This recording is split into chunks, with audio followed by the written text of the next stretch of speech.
It's about being able to see someone, and I'd say this for suicide prevention.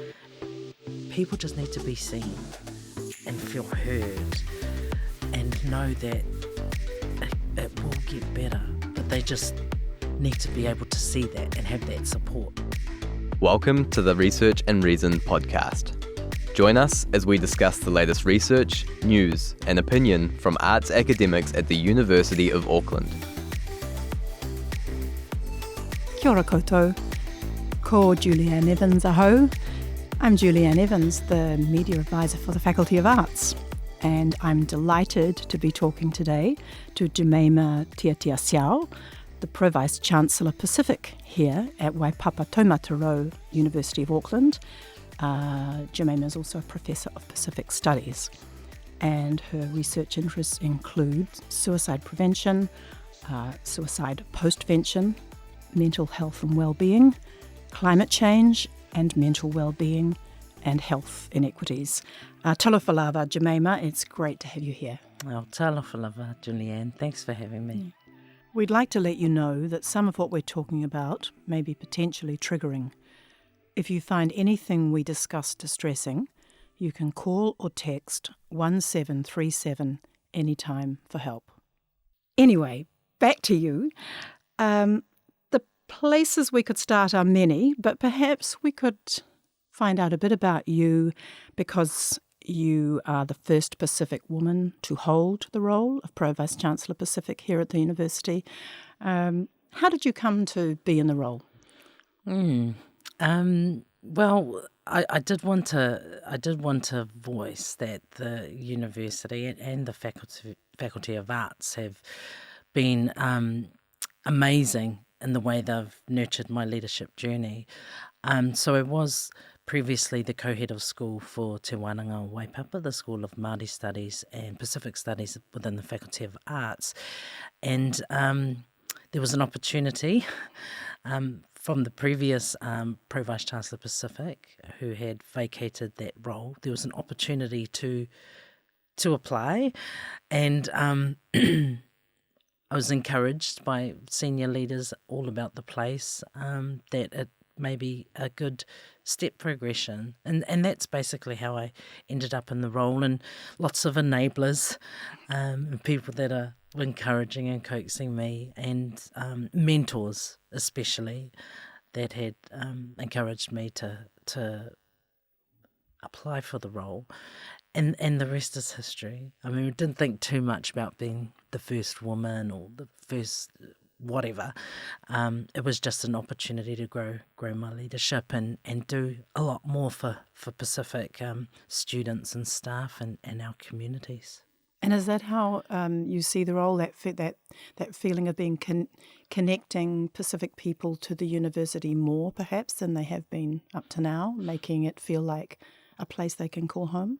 That is the objective. And it's a big ask. But yes, first and foremost, it's about trying to create an environment where our Pacific students can thrive, where they can look at our institution and know that they will be successful and have the right support mechanisms in place. It is the hope that our institution is somewhere where Pacific people with aspirations to work in the tertiary sector can also see themselves. And in saying that, also reigniting, I guess, our relationships with our key stakeholders, external stakeholders, not just in Tāmaki Makaurau, but also Aotearoa and across the region. So yes, that connection is it moves deep, and it stirs deep in my gut anyway. Yeah, because we are in the South Pacific. We know we are. This is where we live, isn't it? So That's right. Seems a bit like we've forgotten that at some point in our history, but we are fortunately remembering it again now. And that leads me into your own research areas, which are very topical now. And in fact, extremely topical since we've just had the Navy ship go down. It's very sad thing that happened on one of your atolls in Samoa, wasn't it? And that's possibly going to be a recovery operation and a lot of environmental damage. But you've been looking at Pacific climate change and how it affects Pacific. How it's going to affect Pacific mental well-being, particularly. Is that right? Yeah, that's correct. I did want to acknowledge the devastation of that naval ship and the damage that it has caused environmentally with oil spills, and even just the people that have been impacted. So I do want to acknowledge that. So yes. Two global giants, mental health and well-being, and of course climate change, topical as you say, but what is the nexus, or what is the link between the two? It's quite obvious to me, as it is to everyone, and there is a growing discourse around that, in particular the interrelation between the two, but there is no Pacific voices in that space. And so it was an opportunity to not only just grow Pacific research capabilities and capacity in that area, but to also elevate our voices, particularly as the Pacific is highly susceptible to environmental damage. It's at the front line, isn't it? Front line. Yeah. And so I was intrigued, or at least felt that it would be necessary to have our voices a lot more prominent, because in order to reconfigure the narrative, to flip the script, and to hear from the people themselves, the ones with lived experience as well. How do you feel? And the whole objective behind that was to better equip our mental health and wellbeing services, because there'll be this is a whole new area that not many are aware of, on top of everything else, but an opportunity to see how we can service our Pacific communities a whole lot better with issues such as depression, anxiety, unemployment, all those issues that impact on families and communities and individuals. And so their voices pretty much have driven the research agenda. And is the research Pacific people here in Aotearoa, or is it also people up in the islands as well? Yeah, so we were based, our research was based in Niue and the Cook Islands, and mainly in Christchurch in Aotearoa post-earthquake. So speaking to lots of people and experts in the field, trying to reprioritise areas that we should focus on. And testing, I guess, Western psychological concepts to see if they fly with Pacific communities. And do as they? You and I know, Not necessarily. there is so much depth and meaning to Indigenous languages that go far beyond what we know as being an English or Western concept, right? And so when you delve deep into those, what it means for Pacific peoples in different contexts, you get a whole different story. And so we need to think about those stories and how best we can then, harness that information to be able to deliver services that will resonate with our Pacific communities. So that's basically, in a nutshell, what that's about. That's a huge project, isn't it? I can't even imagine how large it is.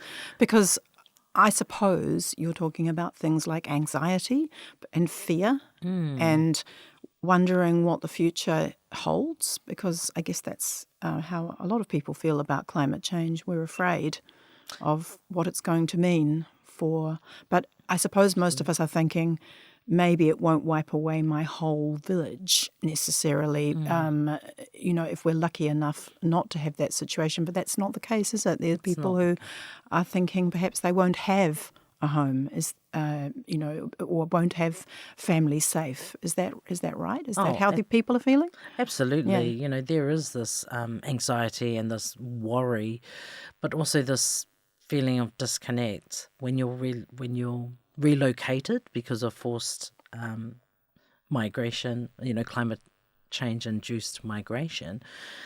There is a disconnect, and Pacific peoples are so deeply connected to their land, the ocean, Yeah. the environment. But in some cases too, our loved ones are buried Yeah. within our Land, your land. area.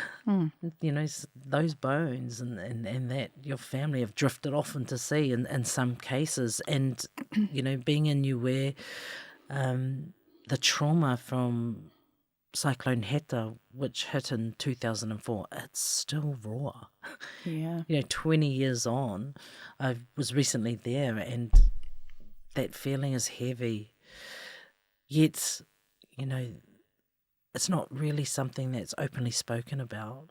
And I guess part of the healing is being able to speak about that, as is culturally appropriate and relevant. But I found in my engagements with the research team, with people that have been impacted by, adverse Events, cyclones, and the crying is still there. The grief of losing their loved ones, even in Samoa after that cyclone, the recovery. People are still in recovery mode, and that could take an economic hit on the nation. But the loss of your loved ones, the loss of your land, which can potentially be a disconnect from your identity, your ancestors, all of it. And so I consider that, yes, that impacts hugely upon a family, a nation. And so, yes, if we are to help people in their recovery journey, to work through their trauma, then we need to know exactly how we are feeling, how those people are feeling. And sometimes Western frameworks don't necessarily hit the mark. Are there mental health services that you are hoping to inform with this research and perhaps expand? Yeah. Particularly our NGOs, Pacific NGOs, but more importantly, I think policy. Yeah. You need to be in the ear of the decision makers and the people that hold the purses. Purse is such a word. Because in effect, that you're calling for that support that is very much needed, and until they can hear that voice, then, out of sight, out of mind. And so, and I've said this before, it's like our voices in the climate change space and mental health space need to be loud. Yeah. And you're amplifying them, you and probably your team. You must have teams around the place, do you? You can't be doing this all on your own. Yeah. Wonderful team. Emerging scholars, the project has been an enabler of that and quite empowering for those emerging scholars that were based in, say, Niue or the Cook Islands and here in Aotearoa, just giving our students, they're our students, giving them opportunity to grow and find their leadership in this space. Yeah. It's great. Yeah, lots of Pacific academics coming through, aren't there? It's great to see. And that leads us onto a darker topic, because the obvious next step from anxiety and depression can sometimes be thoughts of suicide or, in fact, suicide. You're very much across that area, aren't you? How have you engaged with that very important issue? It's an issue that is very, very close to my heart. It actually started my research journey via my master's research, and then it just evolved over time. And, those are lives lost, sadly, because that person in that moment in time, that was the only solution that would come to mind. And so it's very important not to pass judgment. It's very important for one not to blame themselves. And I can't emphasize enough how important it is to seek help and to talk about it and to really work through trauma, because a lot of it is trauma-based. And so New Zealand, embarrassingly, has one of the highest suicide rates in the OECD. And leading that, unfortunately, is Māori, our young Māori and of course Pacific and Asian are also in the mix. And there's lots. It's so complex. Suicide can't be minimised to just one single Or event. isolated, no. There's, when we speak about Māori, there's colonisation, there's historical trauma and injustices. A lot of that has impacted our rangatahi Māori, as we know today. Poverty, drug and alcohol addiction, all of that. issues, yeah. Yes, and it just compounds, right? And it's so hard. I can't even begin to imagine how hard it is for a young person to thrive in today's environment. But,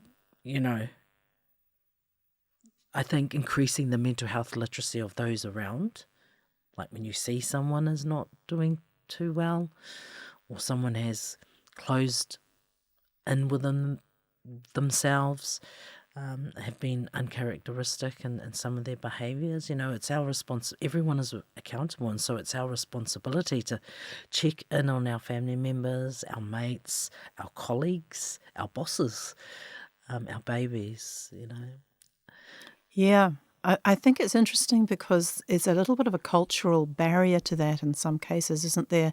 I speak only from a point of view of a Pākehā New Zealander, I guess, but there's that feeling of not wanting to intrude or not wanting to say too much or not wanting to sort of poke your nose in if it's not needed or something, or assume intimacy that there isn't.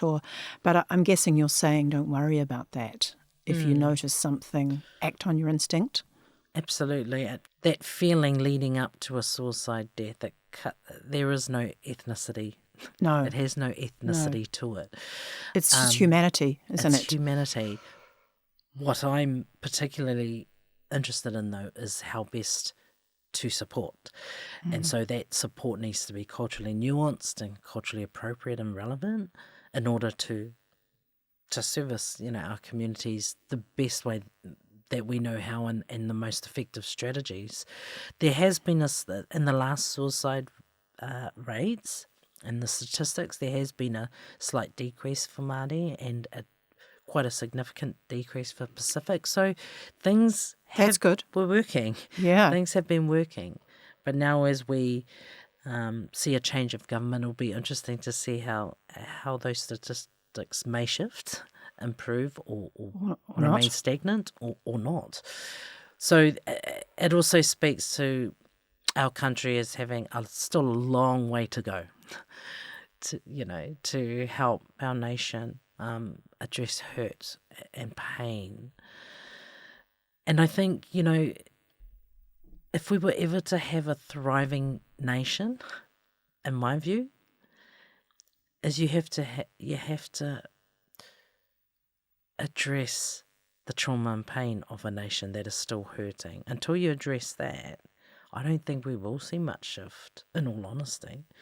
And that includes socioeconomics,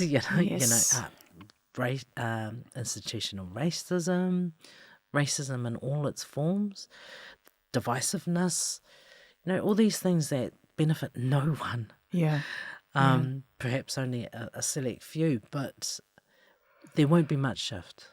There does seem to be an unfortunate move away from what I feel is more of a well-being and healing approach that perhaps happened in this country in the last 6 years towards a sort of tougher world, doesn't there? I mean, and maybe in the rest of the world you can see some of these horrible divisions as well, and none of that's going to be helpful for our mental health. But one other thing I was going to ask you, is there a particular way, do you say that mental health doesn't have ethnicity in some ways, or suicide doesn't, but are there particular culturally suitable things that you found are helpful to Pacific people facing these challenges? Yeah, for sure. Yeah. That it isn't an individual solution. It really does have to be the way we normally operate day to day, and that is the collective interest, and things can only ever be addressed if you work with the family, like anything. And so that's huge, but also trying to help those in the born outside of, say, their original homelands.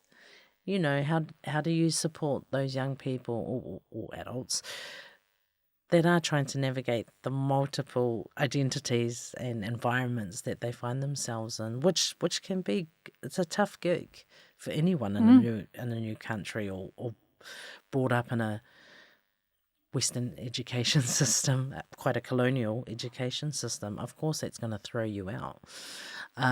So it's important that we advocate that our Indigenous knowledge systems, where we've come from, our whakapapa or our ngafa, our genealogy, that is also celebrated and can coexist.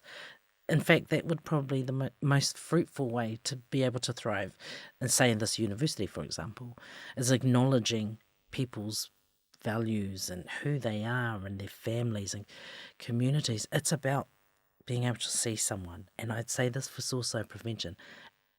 People just need to be seen and feel heard and know that it will get better, but they just need to be able to see that and have that support to be able to, encourage them and pray for them or whatever it is, pray for them or take them out or just know that you're there. Sometimes you don't even have to say any words.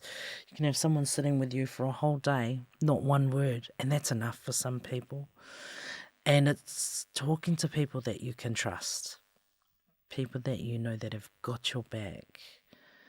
Those are the things we need to really hold on to. Yeah, because there's a lot of stigma involved in it still, isn't there? And feeling like you don't want to admit how bad you're feeling, and maybe the family won't understand, or I don't know whether the church comes into it as well. Because there's a spiritual aspect to feeling better and healing, isn't there? Oh, absolutely. Whatever that might be. There's a strength to be found there. Yes, and again, we should be making that quite visible. People hold on to what they know has brought them through tough times in their lives, and so whatever has given you this resilience to be able to. Yourself, for example, today, what has given you the resilience? What has given you the passion to be able to sit across from me in this room and be able to undertake this interview? Those are the things, those are the stories that need to be out there. You'll be surprised at how many people will empathise with your story, but how uplifting and empowering that will be. And so this kind of stuff aids in our conquest for tackling suicide prevention. And you talk about post-vention as well, and I'm assuming that means after someone has tried unsuccessfully to do that, nobody wants them to try and do it again. So yes, suicide post-vention is supporting those who are going through the grief and the trauma of the death of a loved one by suicide. And so, yes, those that are going through that grief and healing have potentially heightened risk. There are more depressive symptoms if you are the only income earner in your household. Once that's gone, then the stress of fiscal loss, so many things. It's so complex. Yeah. Again, how do we best support, say, Pacific communities around that, supporting the bereaved, the suicide bereaved, and that is culturally relevant and appropriate. But that's like for everyone. And so suicide prevention, I consider, starts from suicide postvention because it is, as I said, it impacts so many people. And there's so much guilt. I think guilt must be so terrible. Absolutely. Almost impossible to live with in some ways, or feel like it might be. And that is the heaviness that the suicide bereaved feel. That guilt. I should have done this. I should have. If only I'd said that. The phone. Yeah. I knew they were feeling like this. And we have to work through ways for that person to rid themselves of that guilt, because at the end of the day, someone has made that choice. Yeah. And it's no one else should have to weather that, unless, of course, it has been harm upon that person. Then that's, That's different. That's Yeah. a different story, Yeah. different podcast. Yeah. But letting yourself go from that grief, that would be a huge task. Absolutely. Yeah. A lifetime's work, probably. Yes. And then, and it's also, my fear is that, just say you were a rock star of a young person, just a rock star, and everyone looked up, you were that person, and then you were to say, take your own life. For others around, they could potentially be, well, if But they why? If they can, is that a possible option for me? And so it is completely dismantling that mentality and those attitudes. It's igniting everyone's strengths, bringing everyone's strengths out. It's being a cheerleader for those around you. It's finding ways of ridding yourself of intrusive thoughts. How do you keep yourself safe? How do you care for yourself and your family members? We should talk about it. Something you shouldn't run away from it. You should never fear. Because say you're a parent, or say your best mates, you should be a safe space for them to be able to talk about anything and everything. And so this is all part of suicide prevention and postvention. That seems like a very hopeful place to stop. Thank you so much, Jemaima. It was lovely talking to you today. You've been listening to the Research and Reason podcast. Stay up to date with the Faculty of Arts by following us on social media.